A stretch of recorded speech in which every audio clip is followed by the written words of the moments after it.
La gloire soit rendue à notre Dieu, notre Père. Nous célébrons vraiment son Saint-Nom parce qu'il est celui-là qui veille sur notre âme et qui nous préserve contre toute activité de l'ennemi qui nous donne d'aller de victoire en victoire. Sa parole dit ceci: Je suis l'Éternel, votre Dieu, qui vous a fait sortir du pays d'Égypte, qui vous a tiré de la servitude. J'ai brisé les liens de votre joug et je vous ai fait marcher la tête levée. Alléluia. Dieu nous fait marcher la tête levée et je crois que comme sa parole nous le dit, lui qui nous a délivrés des œuvres des ténèbres, il ne permettra pas que nous ayons la tête basse. Il va toujours permettre que nous ayons la tête levée dans la victoire et dans le triomphe. Et c'est pour cela nous sommes encore là ce matin pour entendre sa parole qui vraiment nous fortifie et qui nous régénère. Que son nom soit béni. Mais bien avant que nous entendions la parole, nous allons rapidement écouter la louange qui vraiment va préparer notre cœur pour que la réception de la parole soit possible et que nous puissions recevoir cette parole avec joie. Soyez bénis. Il n'y a personne qui soit comme Jésus. Il n'y a personne qui soit comme Jésus. Il n'y a personne qui soit comme Jésus. Il n'y a vraiment personne comme lui. Il n'y a personne. Il n'y a personne qui soit comme Jésus. Dans les cieux, sur la terre. Il n'y a personne qui soit comme Jésus. Alléluia. Il n'y a personne qui soit comme Jésus. Il n'y a vraiment personne comme Oh oui, il n'y a personne. Il n'y a personne qui soit comme Jésus. Dans les cieux, sur la terre. Il n'y a personne qui soit comme Jésus. Alléluia. Il n'y a personne qui soit comme Jésus. Il n'y a vraiment personne. Oh oui, je l'entends marcher. Marcher, Personne, personne. J'ai tourné en rond. Personne. Alléluia.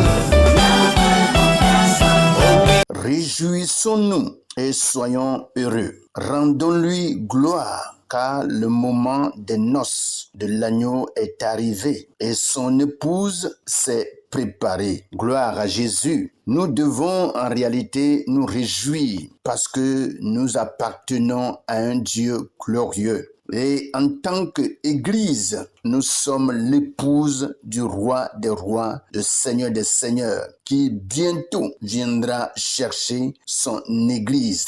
Mais il faut en réalité que nous soyons prêts comme épouse afin que, au temps opportun, nous puissions bénéficier de l'enlèvement et de toutes les bénédictions que le Seigneur a réservées pour nous dans le ciel. Et pour le faire, il faut en réalité demeurer dans la parole. Et nous bénissons le Seigneur qui sans cesse nous accorde cette grâce d'être connectés à lui par sa parole. Voici que ce matin, il nous réveille encore, il nous met sur pied, il nous donne la force, l'énergie nécessaire pour être au devant de lui. Tout ceci pour recevoir de sa part des conseils, des instructions et des enseignements venant de son trône. Que son nom soit béni et que toute la gloire soit à lui seul. Soyez bénis au nom de Jésus. Frères et sœurs, que la grâce et la paix du Seigneur soient notre partage. C'est pour moi une grande joie d'être avec vous encore ce matin sur la plateforme Pain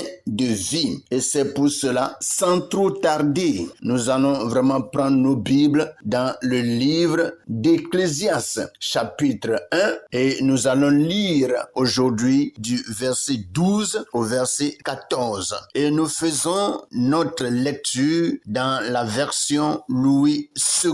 Sans trop tarder, je vais lire et il est écrit: Moi, l'Ecclésiaste, j'ai été roi d'Israël à Jérusalem. J'ai appliqué mon cœur à rechercher et à sonder par la sagesse tout ce qui se fait sous les cieux. C'est là une occupation pénible à laquelle Dieu soumet les fils de l'homme. J'ai vu tout ce qui se fait sous le ciel et voici tout est vanité et poursuite de vent. Voici ce que Louis II nous dit. Nous allons sans trop tarder passer à la version français courant où nous allons lire les mêmes passages, c'est-à-dire Ecclésiaste chapitre 1 à partir du verset 12 au verset 14. Il est écrit, « Moi, le sage, j'ai régné sur le peuple d'Israël à Jérusalem. Je me suis appliqué à comprendre et à connaître ce qui se passe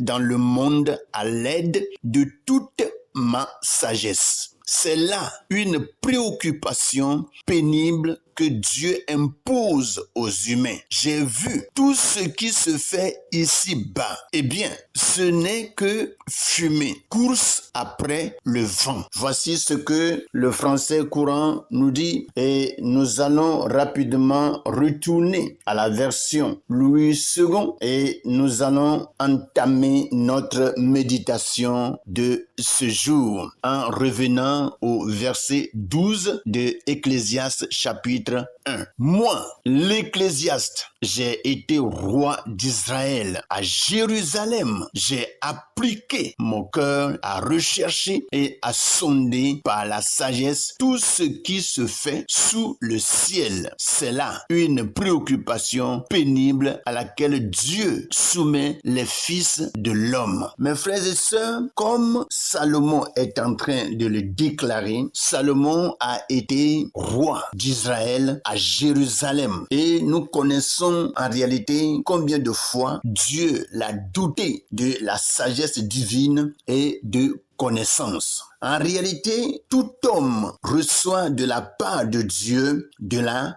sagesse. Mais nous devons savoir ce que nous faisons avec cette sagesse. Salomon est en train de nous expliquer un peu comment il a utilisé la sagesse que Dieu lui a donnée et l'expérience qu'il a vécue en utilisant en bien cette sagesse et tout ce qu'il a reçu comme connaissance. Et c'est ce que Salomon est en train de nous expliquer ici. Il dit, moi l'Ecclésiaste, j'ai été roi d'Israël à Jérusalem. Vous voyez? Donc, Salomon est en train de nous présenter sa position, une position noble et élevée. Et quand on parle de quelqu'un qui est roi, donc c'est quelqu'un qui règne sur tout un peuple et qui est respecté, qui est écouté et qui parle. Et ce que vraiment ce dernier dit, c'est ce que le peuple doit observer. C'est-à-dire, en quelque sorte, il a le dernier mot. Vous voyez, c'est merveilleux. C'est cette position que Dieu lui a donnée. Et en lui octroyant la sagesse qui lui vient du trône de l'Éternel. La sagesse qui lui vient du trône de l'Éternel. Et qu'est-ce qu'il a fait avec cette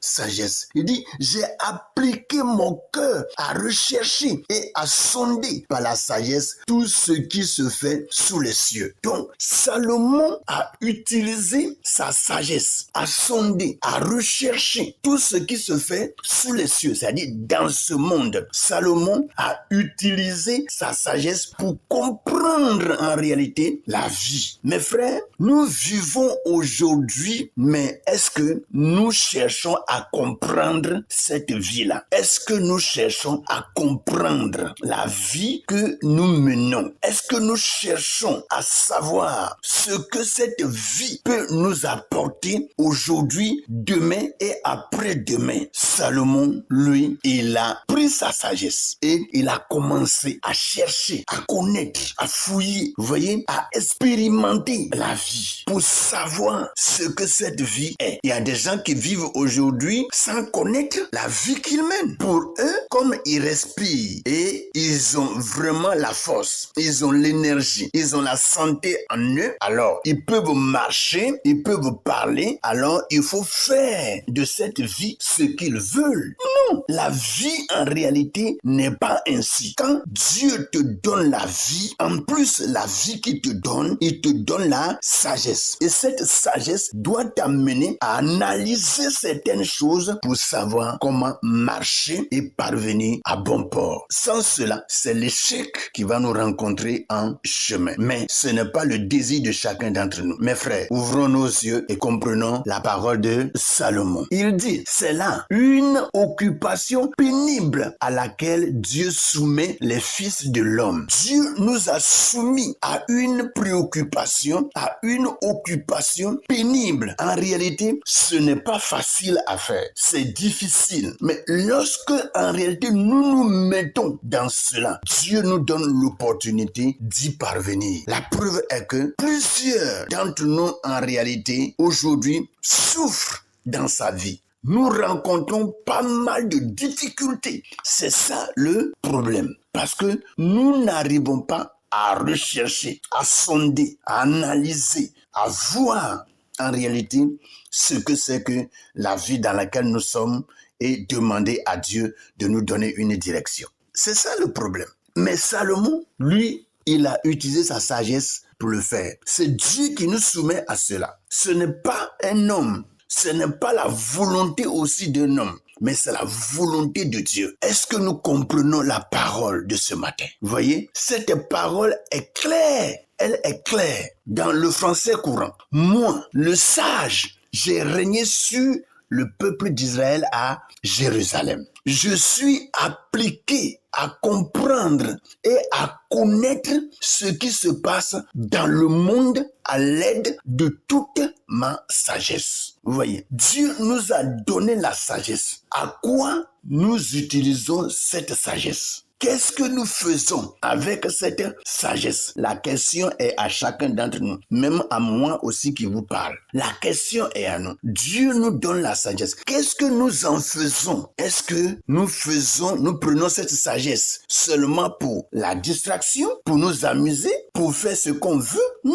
La sagesse et la connaissance que Dieu nous donne est une richesse d'en haut et nous devons savoir comment l'utiliser pour que cela puisse nous être profitable. Alléluia. Mes frères et sœurs, que cette parole tombe dans de bonnes oreilles et dans de bons cœurs et que cette parole puisse faire son effet dans le nom puissant de Jésus. Je suis appliqué à comprendre et à connaître ce qui se passe dans le monde à l'aide de toute ma sagesse. C'est là une préoccupation pénible que Dieu nous impose, que Dieu impose aux humains. Vous voyez, Dieu nous impose cela. C'est une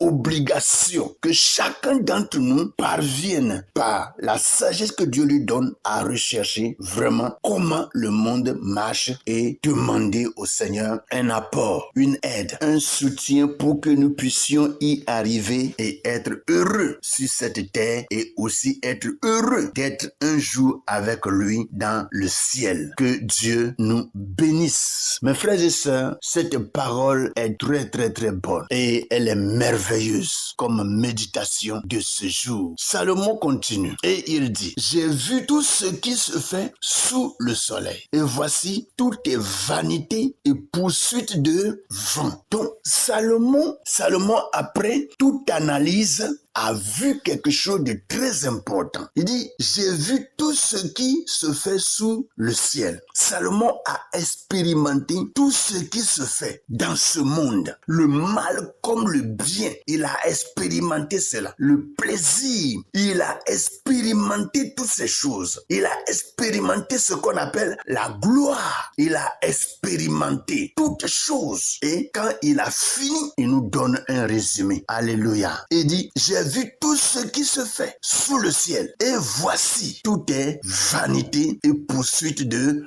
vent. Tout est vanité et poursuite de vent. Alléluia. Et quand on parle de vanité, vous comprenez bien ce mot. Ça veut dire que ce qui est inutile, ce qui n'a rien, n'a pas de valeur. Vous voyez, ce qui n'a pas de valeur, ça dit zéro, vanité. Quand on dit quelque chose de vanité, ça veut dire que la valeur qu'on peut donner à cette chose-là, c'est zéro. Mes frères, voici ce que Salomon a vécu quand il était roi. Quelqu'un qui a été hautement élevé. Il a vécu ces choses. Il pouvait prendre son titre pour vraiment faire plus que ce qu'il a fait. Mais il a été limité parce que Dieu voulait vraiment l'utiliser dans ces choses pour nous apporter une instruction, un enseignement très très important que nous sommes en train de lire aujourd'hui. Il dit, j'ai vu tout ce qui se fait ici-bas. Eh bien, ce n'est que fumée, course après le vent. La fumée là, qui peut l'attraper? Personne ne peut attraper la fumée et personne ne peut attraper le vent. Mes frères, quel que soit ce que nous faisons ici-bas, nous devons savoir que tout ça n'est que poursuite de vent. Et ce qui vraiment nous est très important, c'est le royaume de Dieu. Cherchez premièrement le royaume et la justice de Dieu et le reste vous sera donné par-dessus. Soyez bénis, que la grâce et la paix du Seigneur reposent sur la vie de chacun d'entre vous. Au nom de Jésus. Amen.